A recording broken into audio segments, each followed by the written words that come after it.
నాది కైకలూరు నియోజకవర్గం. ఇప్పుడు ప్రజెంటు ఏలూరు జిల్లా. ఇంతకుముందు ఉమ్మడి కృష్ణా జిల్లాలో 99లో వ్యాపారాలన్నీ వదులుకొని రాజకీయ అరంగేటం టీడీపీతో ప్రారంభించాను. నా పనితీరు చూసి టీడీపీ జెడ్పీటీసీ కింద నన్ను నామినేట్ చేశారు. కృష్ణా జిల్లాలో ఎక్కడా లేని విధంగా 7,000 పైసలకు మెజార్టీతో జెడ్పీటీసీగా గెలిచాను. తర్వాత స్వర్గీయ రాజశేఖర్ రెడ్డి గారు 2004లో గెలుపొందిన తర్వాతన ఆయనతో కూడా నాకు ప్రస్థానం ఏర్పడింది. ఆయనతో కూడా సన్నిహితంగా ఉండేవాడిని.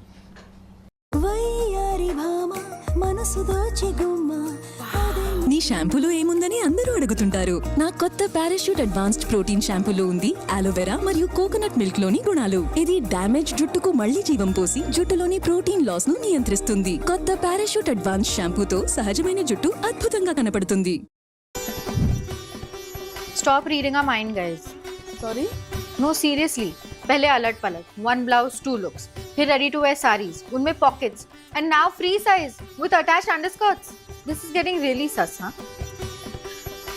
हम बस सुन रहे हैं. Clearly.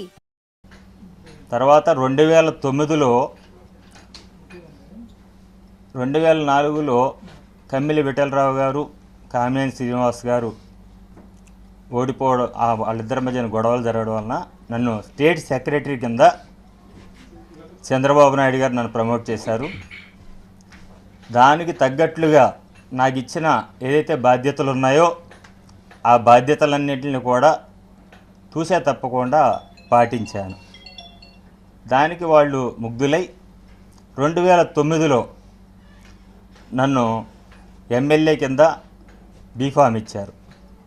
కానీ అప్పుడు బీఫామ్ ఇచ్చిన ఉద్దేశం కూడా ఎలా ఇచ్చారంటే, ఒక జింకని 2 పులుల ముందు నిలబెట్టినట్లుగా ఇద్దరు సోదరీస్ మధ్యన 3 సార్లు ఎమ్మెల్యే గెలిచిన ఆయన దగ్గర ఒక అపర కోటీశ్వరుడైన కామినేని శ్రీనివాస్ దగ్గర పోటీ పెడితే శాఖశక్యంగా తప్పించుకొని సుమారు 1000 ఓట్ల మెజార్టీతో 2009లో గెలుపొందాను. గెలుపొందిన తర్వాత రైతులకు అనేక రకాల సమస్యలు వచ్చినాయి. వాటర్ విషయంలో కానీ మిగిలిన విషయాల్లో అన్నింటిలో కూడా సమస్యలు వస్తే ఆమరణ నిరాహార దీక్షలు చేయడం, రైతుల పక్షాన్ని నిలబడడం, అదేవిధంగా కొల్లేరు పక్షాన్ని నిలబడడం, అన్నిటికీ నిలబడడం వలన 2014 వచ్చేటప్పటికి ప్రజల్లో విపరీతమైన ఆదరణ పెరిగి జయమంగళ వెంకటరమణ అనే అతను ఖచ్చితంగా 30-40 వేల ఓట్లతో గెలుస్తాడని అభిప్రాయం వచ్చేటప్పటికీ ఎవరైతే ఉన్నారో నా మీద పోటీ చేసి ఓడిపోయిన వాళ్ళు, అప్పుడు దాకా నేను రెడ్ కార్పెట్ పరుచుకుంటూ వెళ్ళాను. ఒక మాజీ ఎమ్మెల్యేగా ఎన్నో కష్టాలు ఒక ఎమ్మెల్యేగా. 14 వచ్చేసరికి సరిగ్గా నేను రెడ్ కార్పెట్ పరిచి అధికారం చేజిక్కించుకునే సమయంలో నా మీద ఓడిపోయిన వ్యక్తి కామినేని శ్రీనివాసరావు గారు నన్ను నామినేషన్ వేయమన్నారు. చంద్రబాబు నాయుడు గారు నామినేషన్ వేసిన తర్వాతన బీజేపీలో పొత్తు కుదిరింది కనుక నువ్వు ఆ నామినేషన్ విత్డ్రా చేసుకోమని చెప్పారు. నామినేషన్కి ఎంత ఖర్చు అవుతుందో, ఎంత ప్రాధేయపడాలో మీ అందరికీ తెలుసు. మీడియా మిత్రులకు కానీ, చూస్తున్న నా అభిమానులకు కానీ, కైకలూరు నియోజకవర్గ ప్రజలు కానీ కళ్ళంట నీళ్ళు వచ్చినాయి. కానీ నేను చంద్రబాబు నాయుడు గారు చెప్పందే నేను ఒప్పుకోనని చెప్పా. 3 రోజులు వెంకయ్యనాయుడు గారు ఉపరాష్ట్రపతి అటు డివి మేనర్లోను, ఐలాపురం వెంకయ్యనాయుడు గారి హోటల్లోను, గేట్వేలోను మీటింగ్ పెట్టి బ్రతిమలాడి మళ్ళీ చంద్రబాబు నాయుడు గారితో చెప్పించి వేసిన నామినేషన్ని విత్డ్రా చేయించారంటే నేను ఎంత ఫీల్ అయ్యానో ఆ రోజే చనిపోవాలనుకున్నాను నేను. కానీ అప్పుడు అన్నారు, గెలిచిన తర్వాత మొట్టమొదటి ఎమ్మెల్సీ నీకే ఇస్తాను అని చంద్రబాబు నాయుడు గారు నాకు చెప్పారు. గెలిచారు. గెలిచిన తర్వాత టీడీఎల్పీ భవన్ హైదరాబాద్లో ఏర్పాటు చేసినప్పుడు ఆ రోజు అందరి ఎదురుగా 4 సీట్లే, 13 సీట్లు ఇస్తే 4 సీట్లే బీజేపీ గెలిచింది కాబట్టి మొట్టమొదటి ఎమ్మెల్సీ 4 సీట్లలో జయమంగళ వెంకటరమణ గారికి ఇస్తున్నానని చెప్పారు. నాకు 5 సంవత్సరాలు కళ్ళు కాయలు కాసినాయండి. చాలా బాధపడ్డాను, ఆర్థికంగా దెబ్బతిన్నాను. అయినా సరే ఇన్ఛార్జ్ కింద ఉండమన్నారు. ఇన్ఛార్జ్ కింద ఉన్నప్పుడు చెప్పు కింద తేలిలాగా పెట్టి తొక్కేశారు నన్ను. ఇన్ఛార్జ్ పదవులంటే నేను ఆస్వాదించలేదంట. ఇన్ఛార్జ్ కింద ఇంకెవరైనా 4 ఇన్ఛార్జీలను వేస్తారండి? పీఆర్పీ చేసిన వాళ్ళు ఒకళ్ళంట, కాంగ్రెస్ చేసిన వాళ్ళు ఒకళ్ళంట, లేకపోతే బీజేపీకి చేసిన వాళ్ళు ఒకళ్ళు. ఆ విధంగా 4 నా కింద ఇన్ఛార్జీలను వేసి నాకు ఏ పని లేకుండా మార్కెట్ యార్డ్ డైరెక్టర్లు కానీ పదవులు కానీ నమ్ముకున్న కార్యకర్తలకి ఎవరికి ఇవ్వడానికి అవకాశం లేకుండా చేశారు. మరి ముఖ్యంగా గుర్తుంచుకోవాల్సింది ఒకటి అవసరం ఉంది. 83, 82 నుంచి పార్టీ పెట్టారు నందమూరి తారక రామారావు గారు. 83లో ఎలక్షన్ జరిగింది.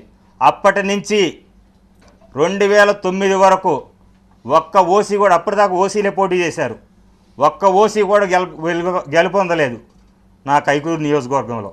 మొట్టమొదటిసారిగా బీసీ అభ్యర్థిగా నేను ఒక్కడినే గెలిచాను. మొట్టమొదటిసారిగా బీసీ అభ్యర్థిగా నేను ఒక్కడిని మాత్రమే గెలిచాను. గెలిచినందుకైనా ఇరువు లేకుండా తీసిపడేశారు. ఆ విధంగా గెలిచిన తర్వాత కామినేని శ్రీనివాస్ గారు లేకపోతే మిగిలిన ప్రముఖుల మాటలు విని, ఈయన కూడా ఎవరో చెప్పిన మాటలు విని చంద్రబాబు నాయుడు గారు నాకు చాలా ద్రోహం చేశాడు ఎమ్మెల్సీ విషయంలో. ఎమ్మెల్సీ ఉన్న ఇంకా పార్టీని కాపాడేవాడిని. 2019 సునామీ వస్తుంది. అటువంటి టైంలో ఓడిపోతాననుకున్నప్పుడు మంత్రిగా చేసిన కామినేని శ్రీనివాస్ గారు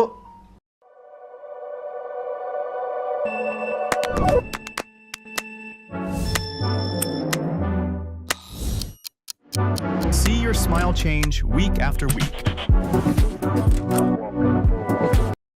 మళ్ళీ తిరిగి ఎందుకు పోటీ చేయకూడదు? మంత్రిగా లబ్ధి పొందారు కదా, మంత్రి పదవిని అనుభవించారు కదా, మళ్ళీ పోటీ చేయొచ్చు కదా. మళ్ళీ పోటీ చేయకుండా ఆయన బయట దేశాలకు వెళ్ళిపోయారు. కానీ మళ్ళీ అప్పుడేమైందంటే పోలేరమ్మకి గొర్రెను బరిల్చినట్టుగా మళ్ళీ నన్ను బరిలో దించారు.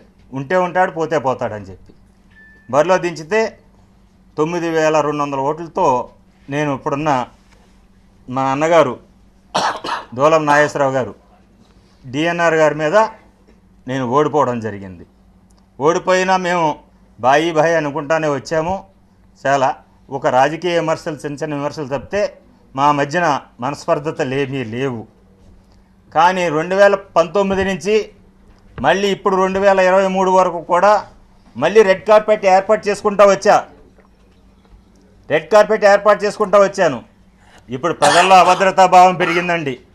ఖచ్చితంగా టీడీపీ గెలుస్తుందని ఎవరికాడే ఆలోచన వచ్చిందో ఏమో తెలియదు, లేకపోతే అలా పుకారు పుట్టించారో ఏమో తెలియదు. కానీ వాళ్ళు చెప్పారు ఒకే ఒక్క మాట, తమ్ముడు మీరు తిరుగుతున్నారు, పేద బడుగు బలహీన వర్గాల్లో మంచి పేరుంది, అసలు నీ టికెట్ కన్ఫామో కాదో మాకు అర్థం కావట్లేదు, నైట్ నిద్ర పట్టట్లేదని పేద ప్రజలందరూ గగ్గోలు పెడుతుంటే ఆ మానసిక బెదకు నేను తట్టుకోలేక పెద్ద వాళ్ళందరూ అటు పిన్నమనేని వాళ్ళు వస్తున్నారు, ఇటు కామినేని శ్రీనివాస్ వస్తున్నారు, ఇటు నుంచి ఇంకొకరు వస్తున్నారు, బాబ్జీ గారు వస్తున్నారు, లేకపోతే ఇంకొక కొనగల నారాయణ గారు వస్తున్నారనో ఏదో రకంగా ఈ పుకార్లు పుట్టించడం వలన ఈ బాధలు తట్టుకోలేక ఇంకా బడుగు బలహీన వర్గాలని, ఎస్సీ బీసీలని, అణగారిన వర్గాలని ఎవరు బాగా చూసుకుంటారు అంటే మాట తప్పడు మడం తిప్పడు అనే జగన్మోహన్ రెడ్డి మాత్రమే చూసుకోగలడు. వడ్డీలకి కొల్లేరులో వచ్చినప్పుడు కైకలూరు నియోజకవర్గంలో వడ్డీ కార్పొరేషన్ అనేది ఇస్తానని చెప్పి అన్నమాట ప్రకారం ఇచ్చారు. ఎమ్మెల్సీ కూడా ఇస్తానని చెప్పారు. అదే ప్రకారం మొత్తం అంతా తిరిగితే రమణ ఎమ్మెల్సీకి అర్హుడు, మాజీ ఎమ్మెల్యే, స్టేట్ సెక్రటరీ, ఒక జెడ్పీటీసీ, 3 సార్లు ఇన్ఛార్జిగా చేశాడు కాబట్టి ఆయనే అర్హుడు అన్న ఉద్దేశంతో మన కారుమూరి నాగేశ్వరరావు గారు, మన నాగేశ్వరరావు గారు నా మిత్రుడు, చిన్నప్పటి నుంచి ఆయన సర్పంచ్ చేశారు, నేను జెడ్పీటీసీ చేశాను. ఆయనతో మాకు సత్సంబంధాలు ఉన్నాయి. ఆయన నేను కింద నుంచి పైకి వచ్చిన వాళ్ళమే. నేను ఒక ఆర్మీ ఆఫీసర్ కొడుకునైనా సరే కింద నుంచి పైకి వచ్చిన వాళ్ళని. కనుక ఆ విధంగా ఈయనైతేనే మాకు నమ్మకం చేకూరుతుంది, బడుగు బలహీన వర్గాలకి న్యాయం జరుగుతుంది. ఏదైనా పదవి ఉంటేనే కదండి మీలాంటి వాళ్ళకి సేవ చేయడానికి ప్రజలకి. ఏ పదవి లేకుండా నేను సత్తిపళ్ళెం పట్టుకొని అమ్మ ముద్ద పెట్టంటే నేనేం పెట్టను. మొత్తం పైనుంచి కిందకి పళ్ళెంలో ఉన్న అన్నమంతా నాకేసినట్టు నాకేశారు.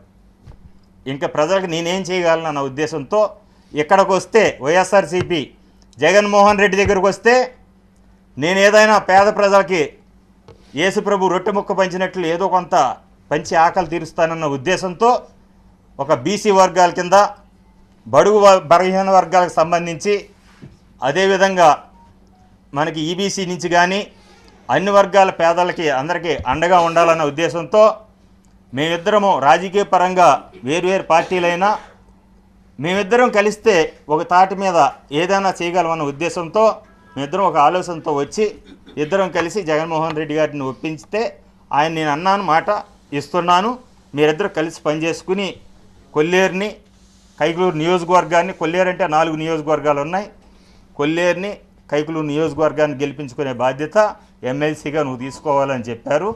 దానికి ఇప్పుడు 18లో ఆ సీట్ ఇస్తున్నారు. బీఫామ్స్ అన్నీ ఒకేసారి ఇస్తారట.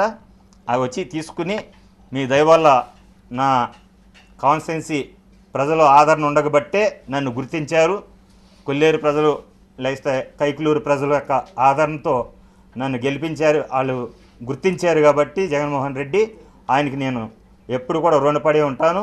ఆయనకి ఎప్పుడు ఏ పని చెప్పినా ఆయన చెప్పిన పని చూసే తప్పకుండా చేస్తానని మీ మీడియా ముఖంగా మన స్వర్గీయ రాజశేఖర రెడ్డికి నా ప్రణామములు పాదాభివందనం తెలియజేసుకుంటూ ఆయన ఆత్మ ఎక్కడున్నా శాంతించాలని, ఆయన చేసిన మంచి కార్యక్రమాలు ఈయన కూడా చేస్తున్నాడు కాబట్టి ఆకర్షితుడినై ఈ వైఎస్ఆర్సీపీ పార్టీలోకి జాయిన్ అవ్వడం జరిగింది.